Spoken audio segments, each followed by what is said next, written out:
So we said ours is 68. But Cheryl burns a fire with these blowers that go around our fireplace. It gets up to 80 in the living room. I ain't gonna lie to you. And she's like, I'm like, it's a little hot in here. She's like, oh no, it feels wonderful. Yeah.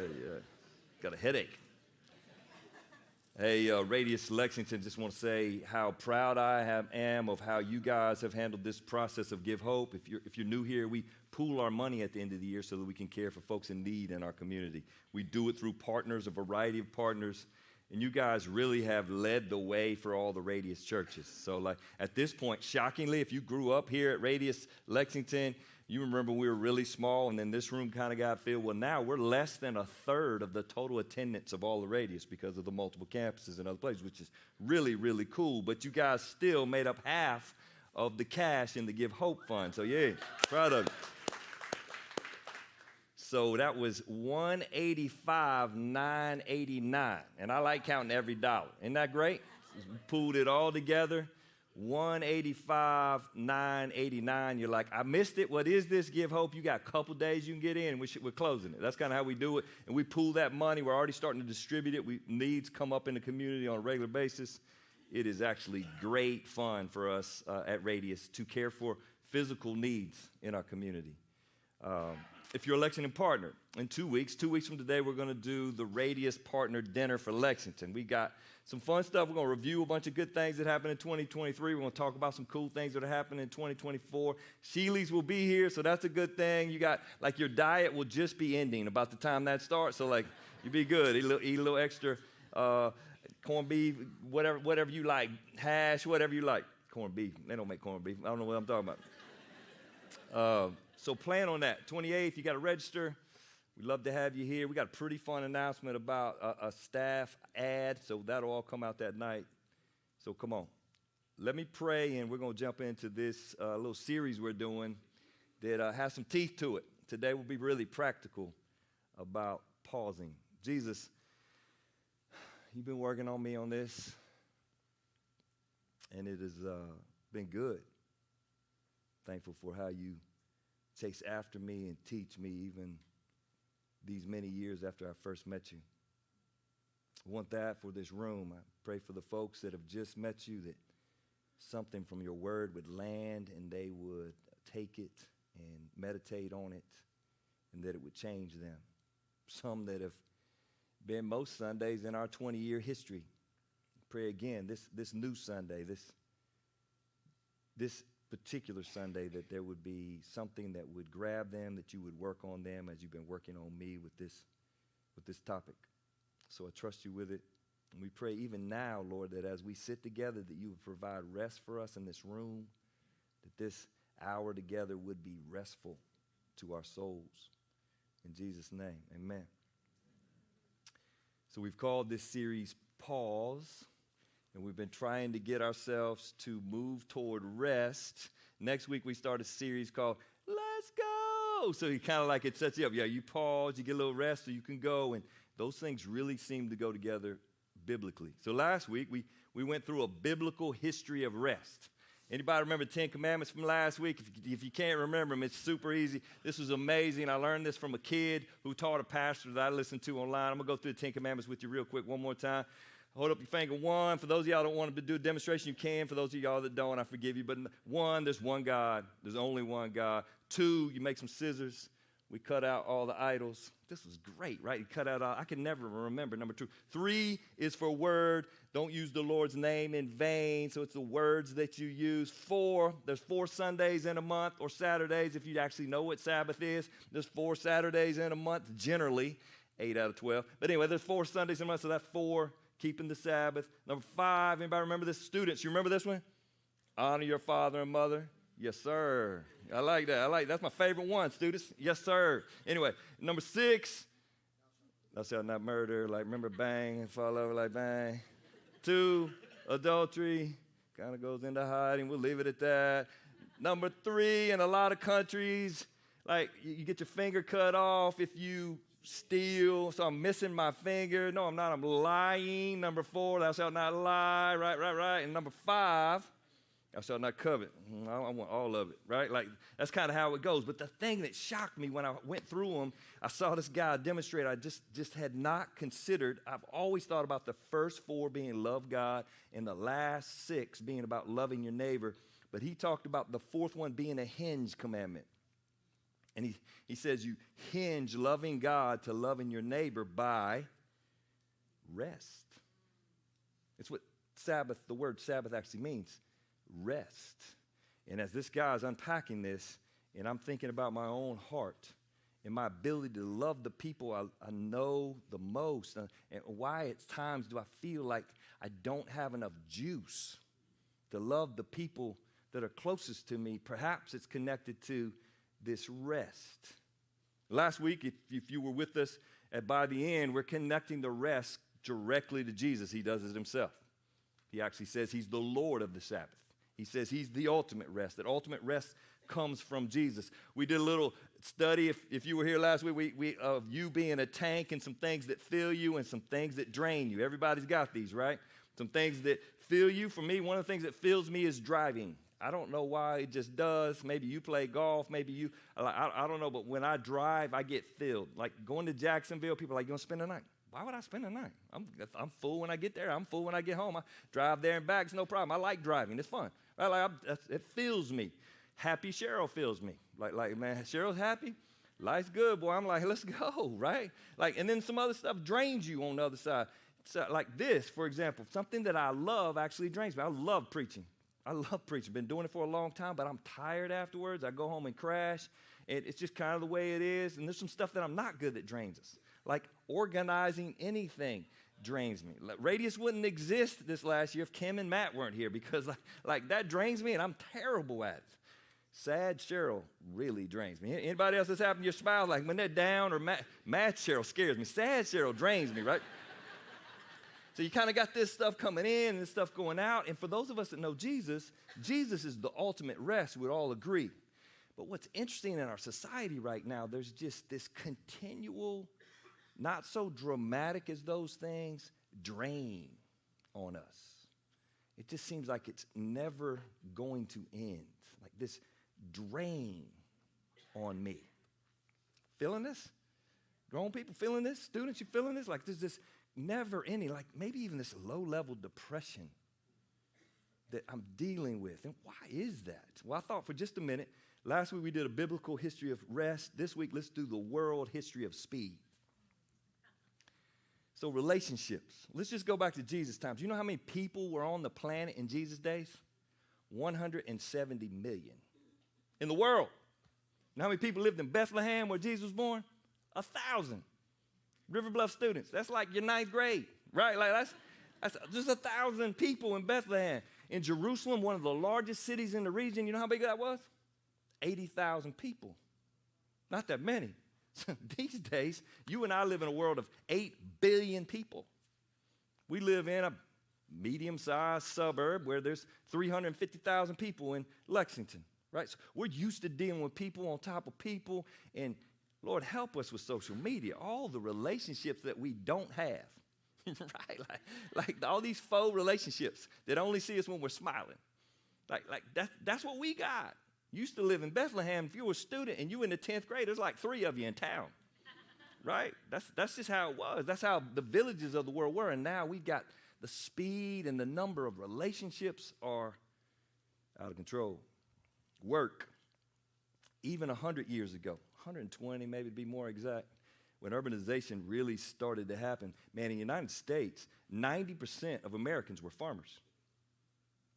So yeah, they worked 6 and 7 days a week, but a lot of it was alone or just with the family. And so there was this pace, even though the work was hard, the pace as far as relationship and dealing with chaos outside of whether it was going to rain or not was slow. Now only 2% of Americans are farmers. Matter of fact, you probably don't know a farmer, not a real farmer who pays the bills by farming. It's crazy how much change has happened in just 100 years. Edison created a light bulb in 1879. All of a sudden, we work swing, 3 shifts. We can work through the night. We can work all day and into the night, and it really just has sped up since, has it not? What about information? 1436, the printing press was created. Until that point, the whole world couldn't read, outside of the very, very elite top 1%ers, right? The whole world couldn't read. 1436 changed everything.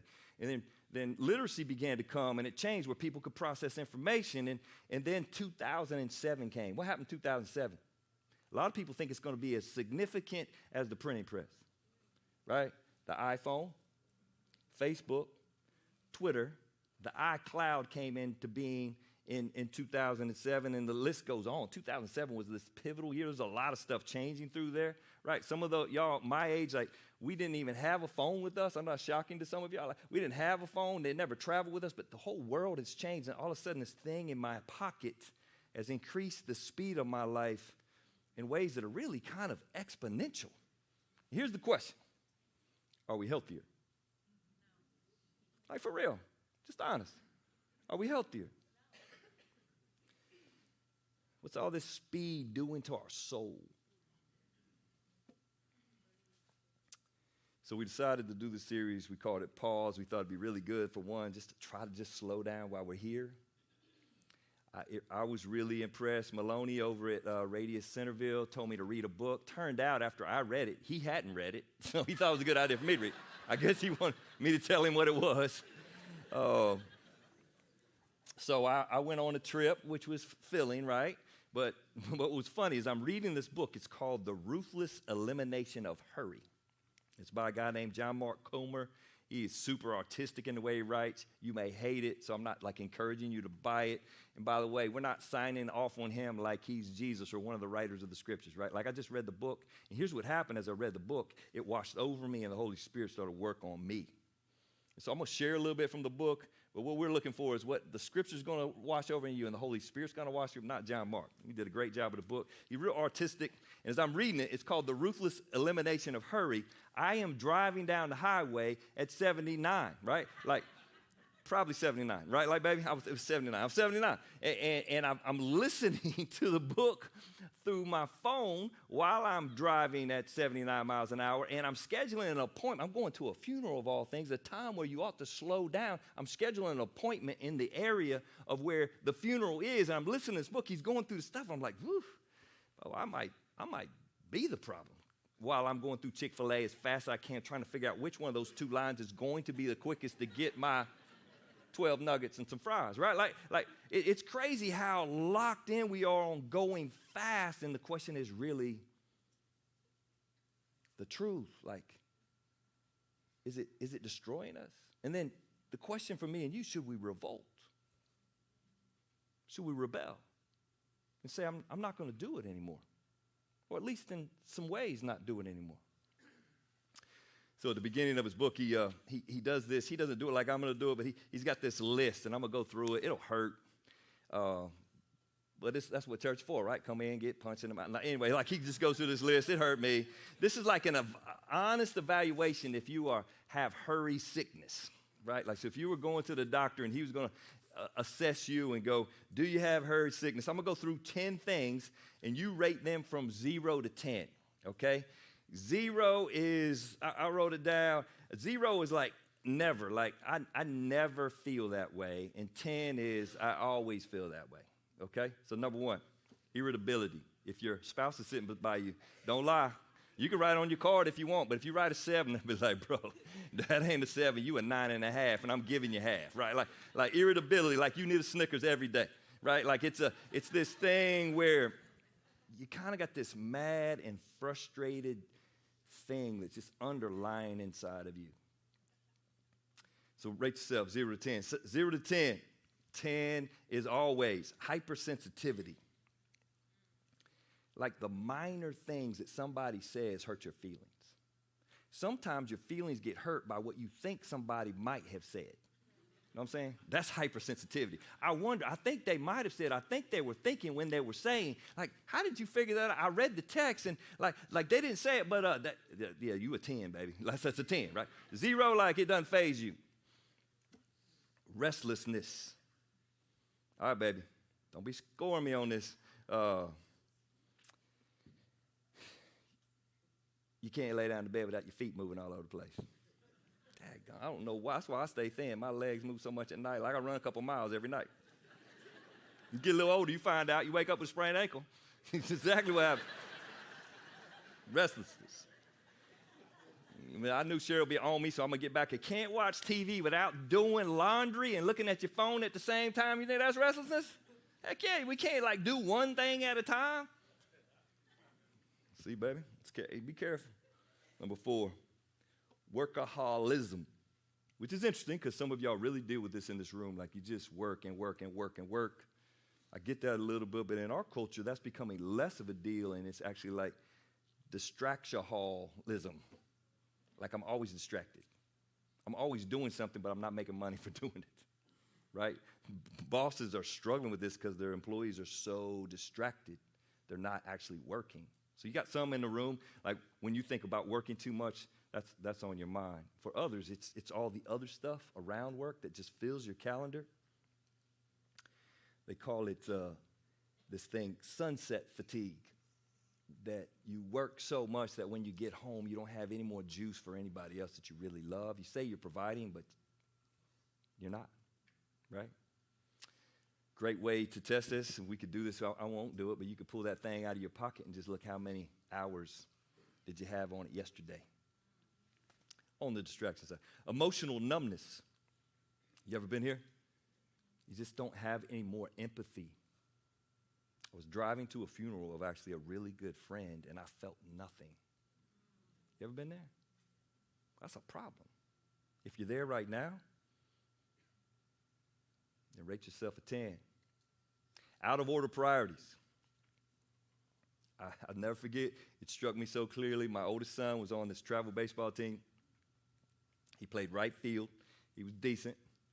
And this dad sat beside me in the stands, and he looked at me and had this massive grin on his face, and he goes, "You realize this is going to be the high school baseball team." I'm like, my kid's in right field, and he's 10. It was like this moment where I'm like, I'm a youth sports guy. I love sports. I love my kids in sports. I'm like, that's a cool thing to say, but that's not actually what I'm raising my kids to be. A high school baseball player? Right? That's not what I'm raising them to be. It was like the priorities for this dude. And this dude actually knew Jesus, kind of had just slid out of the way, and that was the priority in life, this thing. And I could tell you his life story. It went in the ditch because the priorities out of whack. Where are yours? And it could be on any subject. That's a subject that's near and dear to my heart. Lack of care for your body, 0 to 10. You don't sleep enough, you sleep too much, you don't exercise. Some of you exercise too much. Not many of you. No, yeah. Some of y'all exercise too much.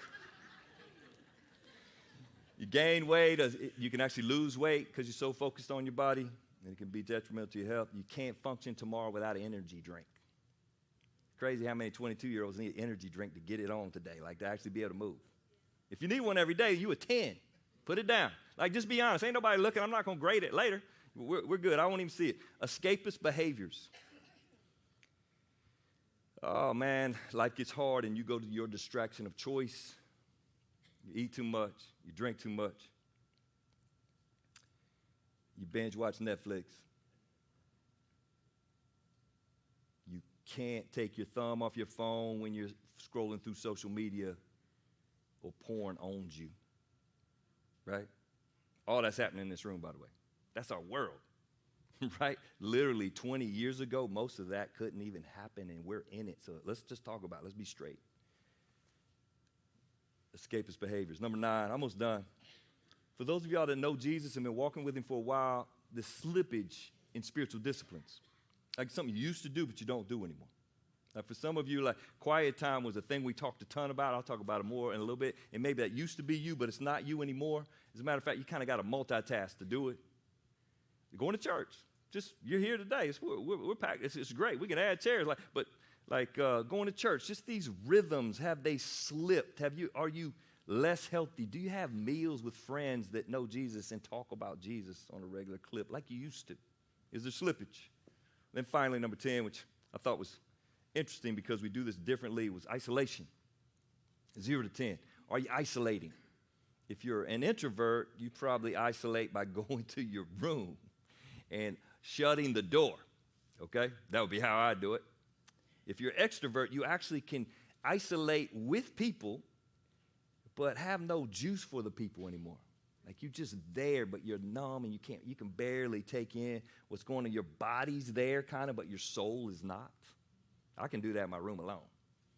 You may be able to do that with a group of people. How'd you score? 0 to 10. Like if you're 100, let's talk. You in trouble. Like seriously, like you're in trouble. If you were 0, I'm glad Jesus is here today, right? Like these are hard times. But somewhere in between is probably where we're all. We're all dealing with this pace that the world has put in front of us, and we've got to respond. You can keep telling yourself, I'm going to respond tomorrow, but we've got to respond. Like the sprint is on, it's washing over us, and it's pressuring us, and we're losing our souls. Ephesians 5 says this, so be careful how you live. Don't live like fools, but like those who are wise. Make the most of every opportunity in these evil days. That last line is particularly interesting. Way back then, when it really wasn't nothing like today as far as speed, the writer Paul is calling them even evil days. So be careful how you live. Make the most of every opportunity. How are you going to make these hours that you have count? I don't know what you were hoping your life would be. There's a book called The Life You Always Wanted, and it's about spiritual disciplines. It's a terrific book by John Ortberg. But whatever your life is, that score you just got, if you're honest, is produced by your lifestyle. We can say, there's always some stuff that are brought on us that we have to deal with, and there's seasons where we just got to hustle because that's what's on. But generally, whatever your score is on life, that survey we just did is equated to your lifestyle. So, quite honestly, like just if your life is pretty lousy right now, outside of some pretty extra circumstances that we could talk about offline, like then you're going to have to change your lifestyle in order for it to be less lousy. Like that underlying depression that just nags at some of us all the time. The only way to deal with that is to change something we're doing, and I would argue that has a lot to do with our pace. And again, for 90% of the room, it's not working too much. It's being distracted all the time. So something in our routines got to change. Our schedule, our budget, our phone. It's got to change if I'm going to get out of this trap. And the way I like to think about it, because this is the way I think, is I got to revolt. I don't know why that just connects with me. And if you're at Radius, you probably connect with it a little bit because that's kind of how we roll around here. Like I got to rebel against the system. I'm going to go the other way. And how do I? Jesus says this in Matthew. It's beautiful. I know it in the King James. I read it to you out of NLT, but even as a kid when I read it, it felt good to my soul. And I'm going to read it to you and let it wash over you. Then Jesus said, come to me, all you who are weary and carry heavy burdens, and I will give you rest. Everybody hear that? Jesus speaking to you. You're tired. You're exhausted. You have some low level of depression. What's Jesus say?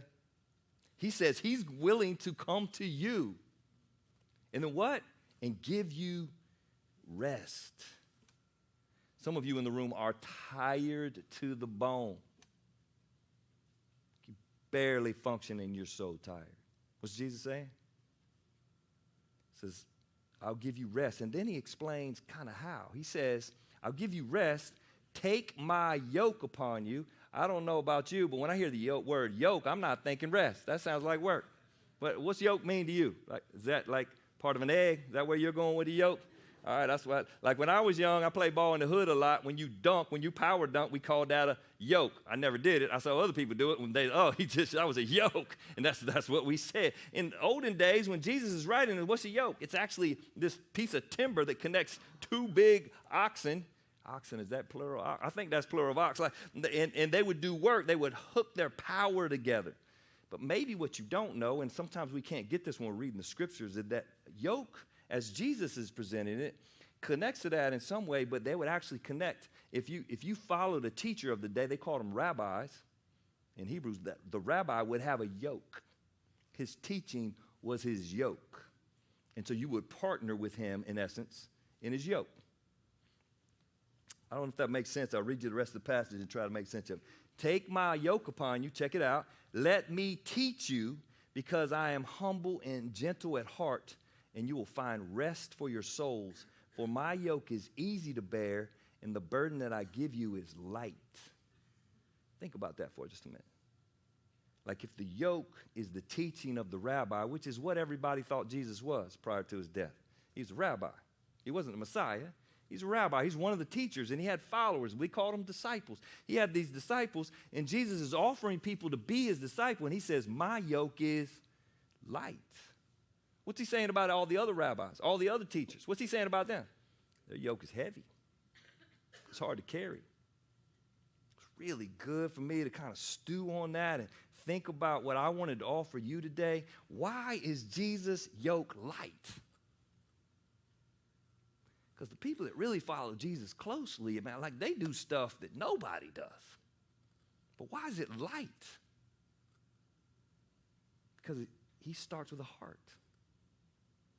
Man, if you come and tell a group of people not to sin, and some of you grew up like this, you grew up in a church that offered a yoke that was heavy, and I'm sorry. As a matter of fact, sometimes when I preach, you're translating what I say through that lens because you've heard it all your life. And you assume anytime something's said directly that the yoke is heavy, that he's bringing pressure and I feel guilty. If you leave here feeling guilty today, you missed it. This is supposed to be a light yoke. It's supposed to start at the heart.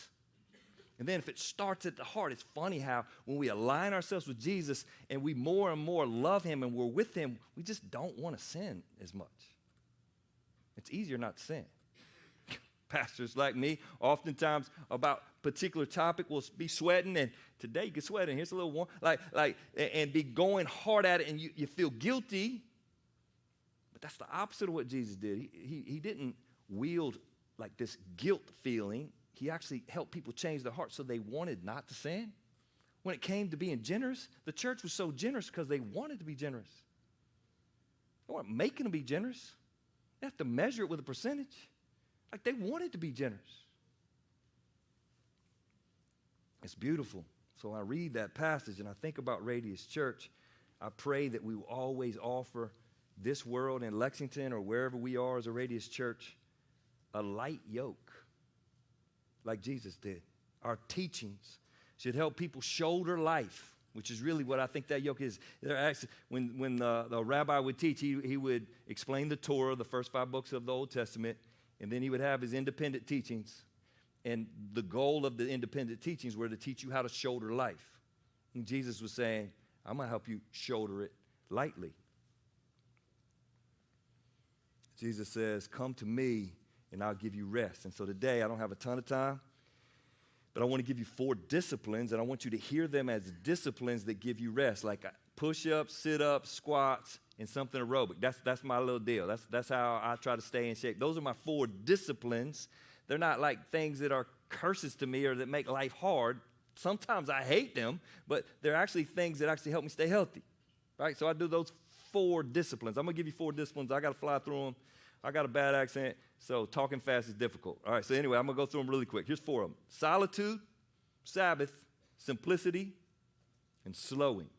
It's 4 disciplines. You can take one little thing out of any of these, and I'm going to have to cruise. Solitude. Solitude in Mark, we see Jesus do this. Before daybreak the next morning, Jesus got up and went out to an isolated place to pray. Later, Simon and the others went out to find him. When they found him, they said, everyone's looking for you. There's so much to do. But Jesus took this minute, this hour, these 2 hours in the morning, and he went away and he found some solitude, and he met with his Father in order to energize him for the work of the day. Let me just give you a couple flags. If you've been following Jesus a long time, are you to the point that the only way you can hang out with Jesus is through somebody else? Like, do you have to do it with a podcast? Is that the only way you can spend time with God anymore? Do you have to be talking to somebody about Jesus, or can you just be alone with him? You remember when you used to be just alone with him? That's the world's stealing that from you. I've had to evaluate that for myself. What if this next week you determine that your time with the Lord will not involve any multitasking? You turn your phone off, 15 minutes. Turn your phone off. Turn everything off. You're like, you don't know my life. I might. I got 6 kids. I might know your life. And perhaps we could work our way out of living from the surface and back to living from the core. Some of y'all that have been following Jesus for a long time, you remember when you used to live from your core? The Holy Spirit will work through you, but the pace has stolen some of it. Quiet times kind of gets bad rap. That was kind of an 80s, 90s thing, and there were some folks that made you super proud of having your quiet time every day, and so there was competition because we can be legalist on everything. It's so crazy, right? But let me just go. Quiet times are a little underrated. I don't know many people that have a daily time with the Lord that are really unhealthy, right? It can be done. Don't get me wrong. But I would just go, man, as you evaluate solitude, could you work that back in your life? Here's what I'm doing right now. I'm journaling. No, it's not a pink one with a flower on it. I ain't got no journal like that. But like I'm just going back because I've lost some discipline there to journaling daily. And it's honestly, it's just really, really good. Every day's not awesome, but it's really, really good. I would just encourage you, men, women, whoever, like this journaling thing, if that's the ticket, get a daily rhythm going again of resting in Jesus, if you've known him for a long time. Students, you guys know what I'll do at this time of year? You do 30 days in a row in a journal. Like you read the Bible, write it in your own words, and write a prayer. I got $50 for you. I don't know if $50 is what that's worth now. When we started about 6 years doing this, it's probably worth about $30 now. I don't know, like it's appreciation. But anyway, all I got is 50. So you got it. You do it 30 days. It's just that big a deal. It'll change your life. So you kind of got 2 choices as I fly through solitude. You can either neglect it, and you're going to find your way into spiritual oblivion, says Ortberg. That's where it goes. At a minimum, you're going to be really unhealthy and know it. Most of us that have lived for a while and walked with Jesus for a while, you know it. Or you can choose B and start experiencing Jesus again. So I would just say, hey, let's revolt. Let's say that we do have time. Let's tell something else that we don't have time for. Do it how you need to. I know one young guy in town, he goes to a coffee shop, buys him a $3 coffee. I don't know where that coffee shop is, but he buys him a $3 coffee, and that's kind of how he keeps his rhythm. He likes to have the coffee, and he goes and he keeps his rhythm. I know an older man that goes in the bathroom and stays. Probably a little weird at his house, but he does it's a little crazy at his house. But find you a time and place. If you're a rhythm person, find the time and place. I'm not as much of a rhythm person. I do it different every day. But I want a daily rhythm of a little time with Jesus. If you want to talk about that offline, let's talk about it. And then this Sabbath we talked about last week, a weekly rhythm. So you got a daily rhythm, a weekly rhythm. Mark chapter 2, Jesus said, I'll read it. I read it last week. I'll read it again this week. Then Jesus said to them, the Sabbath was made to meet the needs of people and not people to meet the requirements of the Sabbath. In other words, this weekly rhythm was given to you as a gift. So I would just say evaluate your weekly rhythm. Like it was given to us as a gift. It was kind of this governor that was put on us to keep us healthy. It was a gift. It was a way to drive your calendar to keep us healthy. It's not a day off, by the way, because a lot of times when people take a day off, that means that they're going to indulge in something they want to do. This is a day to actually rest, to be with Jesus as we communicated last week. And I don't know if that's 24 hours for you. I'm not making rules on it.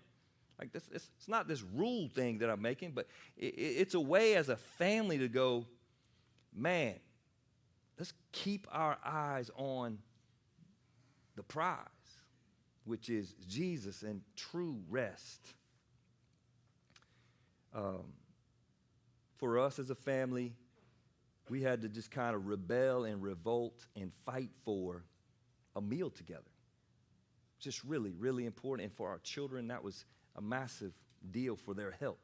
Cheryl drove that better than mine. We started baseball here in Lexington 20 years ago, of all things. Like I have 5 sons. They all played baseball, and like it was chaos. And eventually, Cheryl was like, we just can't do this. Not if we're going to ever eat together. So we had to rebel. I had to actually tell the coach, we're only practicing 2 nights a week. We're not practicing 3 nights a week. And he didn't love it. He didn't like me for it. He thought I was weird. Guess what? Bless my kids. None of them in the major leagues right now. Right? Like, none of them made the high school team for that matter, like in baseball. So, like, it was this important thing that Cheryl really drove for our home because I was being seduced by youth sports. Just calling me, and we were losing what we really wanted the most, which was this family of health. This life we always wanted was right there in our house, and we were letting everybody else tell us what it had to be. So I would just go, man, when you think about Sabbath, have a plan. Like if it's about the meals, like how many meals do you need to have a week as a family? If it's about church, like I really believe it's a great rhythm to be here every Sunday, and the exception be to miss. And it might be the meal after church. You can be like Blue Bloods and eat Sunday after church. Like whatever it is, like let's work out something for the Sabbath, and it'll change your life. Number 3, I got to keep rolling. Sorry. Simplicity. A rhythm with stuff, right? Mark chapter 4, verse 19, Jesus is telling this parable about soils, 4 different types of soils and seeds landing in the soils, and he gets to the 3rd type, and he says, but all too quickly the message is crowded out by the worries of this life. NLT says, the lure of wealth and the desire for other things, so no fruit is produced. What? Like I get so seduced by the lure of wealth and having stuff that at the end of life, I really don't get what I was hoping for. I wasted it.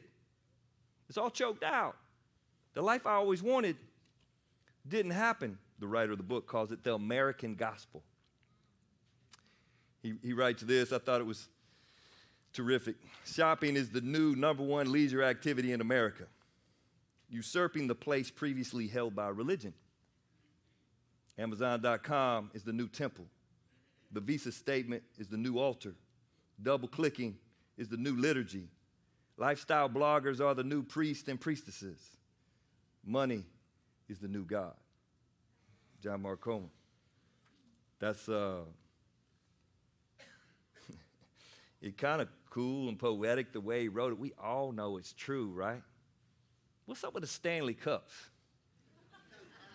Hey, Cheryl's telling me about the daggone Stanley Cups. I'm like, yeah, that's the NHL. That's what you win if you win the NHL. And she's like, no, it's not. I'm like, yes, it is. She's like, everybody's got these Stanley Cups. And you talking about kids, guys, how much these things cost?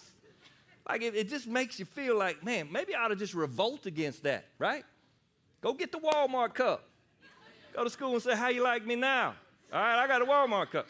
Malachi, my youngest, we moved over to Lexington from White Knoll. We led Radius White Knoll for a while, and he's got a lot of his daddy in, and he likes to revolt.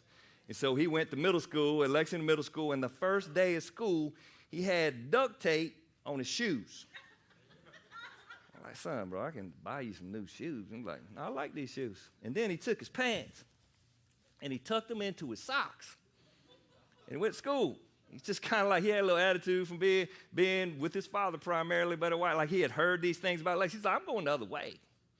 Like, and he got a little swagger to him, so you need a little swagger to pull this off, right? Like, so a little swagger brings in, but like, there's this joy in the revolt, particularly if it's got health involved. I'm not sure about what Malachi did. Like, the duct tape was a little embarrassing to his father, quite honestly, but man, when they tell you got to have something, don't get it. Just say, this is dumb. Who made this up? Stanley Cup probably made it up. That's who made it up.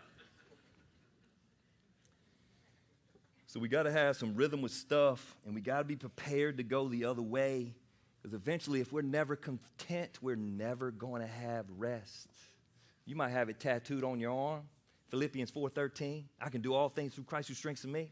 And the way we often teach that is that we're going to win the football game. I'm going to have all the stuff that I want. Well, what's Paul actually saying in the passage? He's actually saying that I can be content with nothing. That's why I can do all things through Christ that strengthens me. I can be content with, and I can be content without. I can do all things through Christ that strengthens me. It's a beautiful passage. I don't have time to go in it. So I would just say, this is something Cheryl and I are doing right now. We've been married 34 years. With our finances, we've been disciplined to give. For us, that's been the primary thing in our life. However, our budget is lacking. Always has been. And we just got we got to go the other way on this. So we both got it on our phone. We're tracking everything we got. What's crazy about tracking our stuff is like, we spent that much at restaurants last month. And it's just cool to go, no, I'm not doing it this month. They're not going to take me on this. So we working it together. It's stressing us both a little bit. We're not the most organized people in the world. They got these apps that are amazing. And it's just this moment where, like, I just want to be responsible. And it's actually, what's crazy, it's bringing some stress, but it's also bringing some rest. So I'm not worried about what's going to be there at the end of the month. We're going to start Financial Peace. If you haven't done it, Cheryl and I have done it. It was super helpful for us. It brought some rest to us. We'll start in February. You need some help on this? We'll help you. The writer of the book does this. He says, and this will be great for some of you, like, if you just want to take a look at simplicity real hard, like, go home and start in your closet. Oh, that hurt, didn't it? That didn't hurt me bad. I'm like, deal. I go to the closet. I got like 20 things in there. I take 10 out. I'm down. Right? Like, y'all know I wore this shirt 2 weeks ago. I wear it again in 2 weeks. That's how it works for me. But like some of y'all, that's going to be some time, right?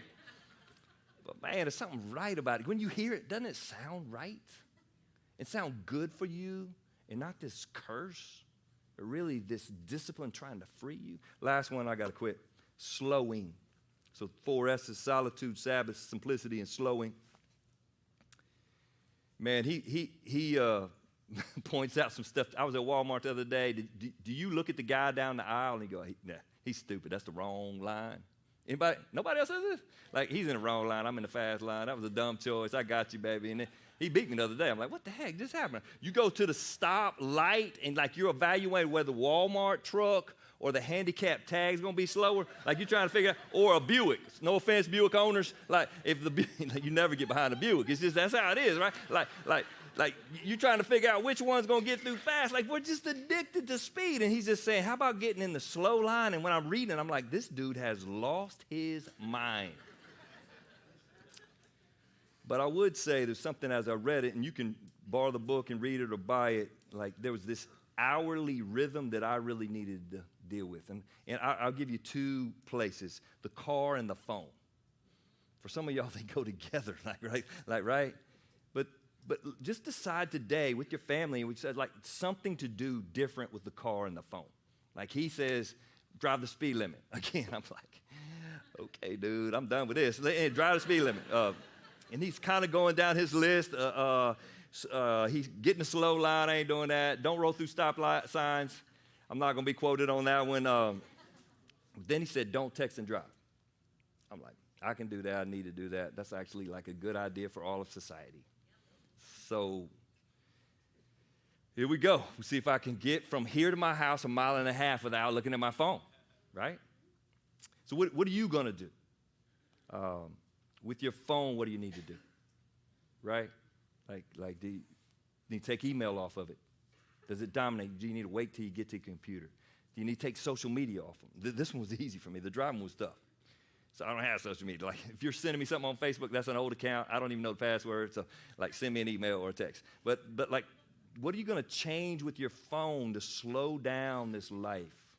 Right? I got a friend, like porn's been a problem for him, so he just took the browser off his phone, locked it out, put a block on. Today's the day, baby. You keep on telling me you're going to quit. You ain't quit.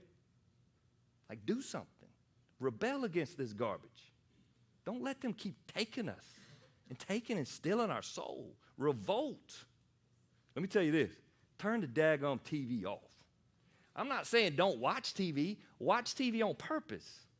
You know that the average American has the TV on for 8 hours a day? A day. So what we do is we just turn it on, we go about our business, but it's just draining out of our soul while it's on, even if you're not watching. So watch something. I'm watching football today. I promise you, like I'm watching football. I'm not saying don't watch it. Just turn it off. Rebel against this thing. It's good for us. I got way more, but I need to quit. So let's do this.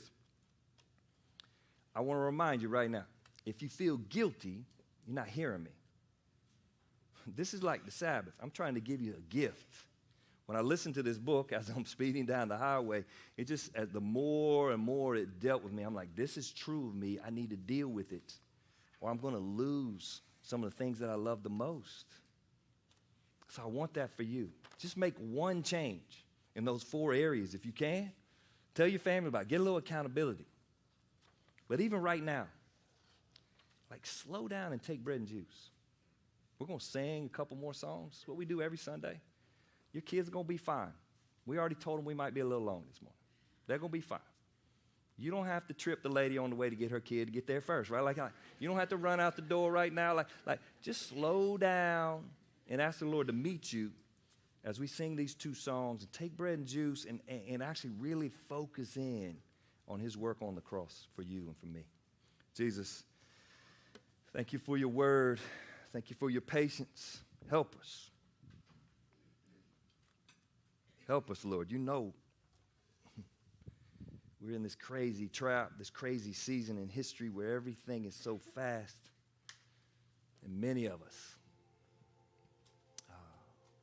we want to be set free. Give us courage to make a change today. Give us even more courage to tell a friend or a family member to ask for some accountability along the way. I do want to enjoy communion this morning, Lord. So awaken us to your